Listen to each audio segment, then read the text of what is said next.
After I released my video on conflict resolution techniques, it's right up there, I got comments back saying, well, you said that collaboration is the holy grail of conflict resolution, but you didn't tell us anything about how to do it. And they were absolutely right. So that's why I made this video. For really difficult conflicts, collaboration is by far the best. If you can do it, you can't always do it, and we'll talk about that in a minute. But if you're able to come to a collaborative resolution, it not only solves that argument, but it actually unites and aligns the people involved. So you're much less likely to revisit this each time some disagreement comes up. Collaboration, unlike the other forms of conflict resolution, is really a creative process. It's a creative process that creates a win-win for both parties. And just like any creative process, you can't have something really worthwhile come out of it until you're in the right frame of mind. And so the frame of mind obviously is important, that you actually want to create a win for yourself and the other person. So the first thing to ask yourself is, am I ready for a win-win? If you are still hopping mad and you not only want to win, but you want to make sure they lose, you not only want to be right, but you want to make sure that they know they're wrong, you're not ready for collaborative conflict resolution. Not yet, anyway. Take some time. You could imagine the situation from their perspective. Talk to a trusted friend, hire a coach to deepen your own self-awareness around this.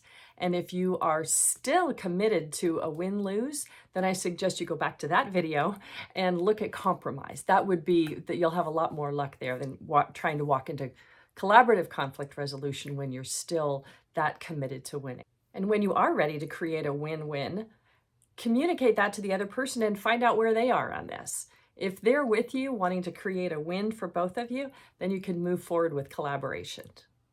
And then the next step is to connect with your collaborator. Oftentimes we get stuck with the problem just so much in front of our eyes we can't see anything else. So I suggest you connect with your collaborator and set the conflict aside just for a little while. Ideally would be to go to lunch together and talk about anything and everything except the conflict. At the very least, in the first, say, 20 minutes of your sit down together the first time, set the conflict aside, reconnect. How's life? What's up? How are your children? That will set a better stage for what comes next. And next, I suggest that you come a little closer to the conflict, but not focusing all the way in on the exact disagreement.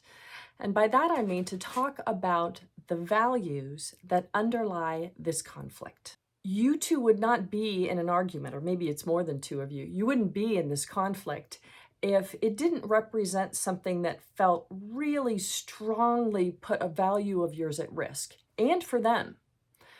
Oftentimes, it's not the thing really that you're arguing about. It represents something, a really deeply held core value for each of you.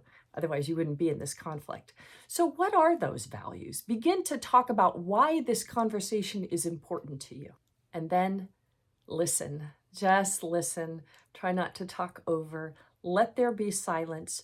Try to make the conversation go slowly so you can be more thoughtful in what you say and how you listen. And the next one is the hardest one for me. Don't get defensive. Defensiveness only invites further criticism. It invites even attack. So just recognize that when they're speaking, they're talking about their experience. Listen, don't interrupt. Let there be silence, even if it's an awkward silence. So don't get defensive, but do get creative. Remember I said that collaboration is a creative endeavor. Often when we're in conflict, we can only see it's this way or this way, and you can't see any other options. But the truth is, our options are always infinite, literally infinite. And it's in getting creative that you can begin to see more options. I like to have folks play what if up. Generally if we think of what if this happens and what if this happens, it's always negative things. So what if up? So you take turns and I ask each person one at a time to think of one other possible outcome or option that you have. Again, they're infinite, so you'll be able to find them. They just probably aren't realistic or possible, which is fine. So even if it's far-fetched, crazy ideas, just begin to generate other possible options, or impossible even options. What If Up, I think, is a really good way to shake loose the stuckness of most conflicts.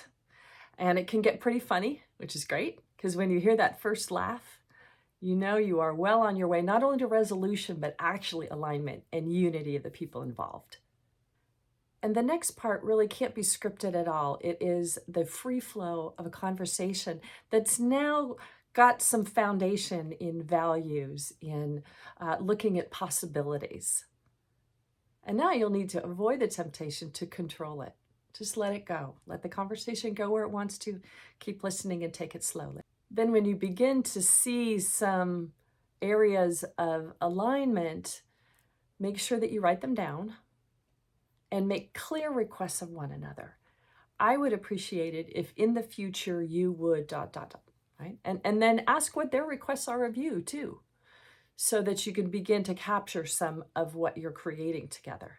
And once you've found some agreement, resist the temptation to just shove it under the rug.